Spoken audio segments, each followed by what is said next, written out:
Pump আর শিল্প কারখানার পাশাপাশি গ্যাসের তীব্র সংকট চলছে বাসাবাড়িতেও। গভীর রাত কিংবা ভোর রাত ছাড়া চুলায় আগুন জ্বলছে না, তাই রান্না নিয়ে ভোগান্তিতে পড়েছে গৃহিণীরা।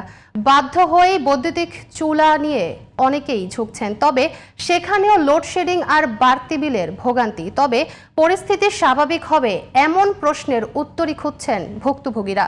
তাফসির হাসানের ক্যামেরায় রফিক মাহমুদের রিপোর্ট। শেকড় থেকে শিখরে। শত চেষ্টা করেও চুলায় আগুন ধরতে পারছেন না রাজধানীর পল্লবীর বাসিন্দা গৃহিণী সুলতানা হক। গ্যাসের তীব্র সংকটে স্বামী এবং 3 সন্তানের খাবার তৈরির জন্য যেন রীতিমতো যুদ্ধ করতে হচ্ছে তাকে। বিকল্প হিসেবে ইলেকট্রিক চুলা ব্যবহার করলেও বড় বাধা লোডশেডিং। তার উপর আছে বাড়তি বিলের দুশ্চিন্তা। এত কষ্ট এটা বুঝে বলান যাবে না, কারণ টাইম মতো খাবার দিতে না পারলে ছেলে মেয়েদের পড়ালেখা অসুবিধা হচ্ছে, নামাজ কালাম পড়তে পারছি না ঠিক মতো। হঠাৎ গেস্ট আসলে তো আরও অবস্থা খারাপ, তখন কি করব, বাধ্য হয়ে ইন্ডাকশন চুলা ব্যবহার করি। এবং এত বিদ্যুৎ বিল আসছে, একদিকে গ্যাসের বিল দিতে হচ্ছে আর একদিকে হচ্ছে এই বিদ্যুৎ বিল দিতে হচ্ছে। সুলতানার প্রিপেইড মিটারে গ্যাস না থাকলেও লাইনের চুলায় বুধবার দুপুরে সামান্য গ্যাস মিলেছে কর্মজীবী নারী মাসুম আলিসার বাসায়।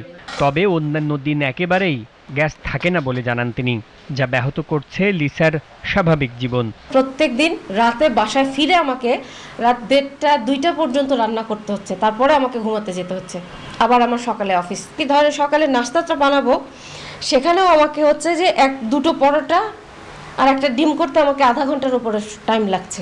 গ্যাসের এমন সংকট যেন সাপে বর হয়ে ধরা দিয়েছে ইলেকট্রিক চুলা ব্যবসায়ীদের কাছে। বেড়েছে induction cooker, infrared cooker, rice cooker এবং মাল্টি কুকারের বিক্রি। বিক্রেতারা বলছেন অন্যান্য সময়ের তুলনায় গত কয়েক সপ্তাহে ব্যাপকভাবে বেড়েছে এসব পণ্যের বিক্রি। সেলটা একটু বাড়ছে ইদানিং, ইনফ্রারেড সেল হচ্ছে, ইন্ডাকশন সেল হচ্ছে, মানে কাস্টমারের চাহিদা মতন আমরা দিতে পারছি আর কি। তারপরও মনে করেন যে এখন এই মুহূর্তে স্টক ছিল না, আবার স্টক আমাদের আসছে, অনেক চাহিদা এটা এখন বর্তমানে। এখন কাস্টমার চাচ্ছে হচ্ছে ইনফ্রারেড কুকারগুলো, যাদের সব ধরনের পাত্রে ব্যবহার করা যায়। এই ধরনের যেমন আছে ইনফ্রারেড কুকার আছে, এগুলো চাচ্ছে বেশি। তারপরে সাথে চাচ্ছে ইনভার্টার সিস্টেম, যেগুলো বিদ্যুৎ সাশ্রয় করে, ওগুলো যাচ্ছে এখন চাহিদা বেশি। দেশীয় গ্যাস উৎপাদনের সীমাবদ্ধতা, আমদানি করা এলএনজি সরবরাহে বিঘ্ন এবং অবকাঠামোগত ত্রুটির কারণে সরবরাহ পরিস্থিতির অবনতি হয়েছে বলে জানিয়েছেন জ্বালানি বিশেষজ্ঞরা। সাধারণ মানুষের দাবি, সংকট সমাধানে দ্রুত পদক্ষেপ নিক সরকার। Rafiq Mahmud, GTV news, Dhaka.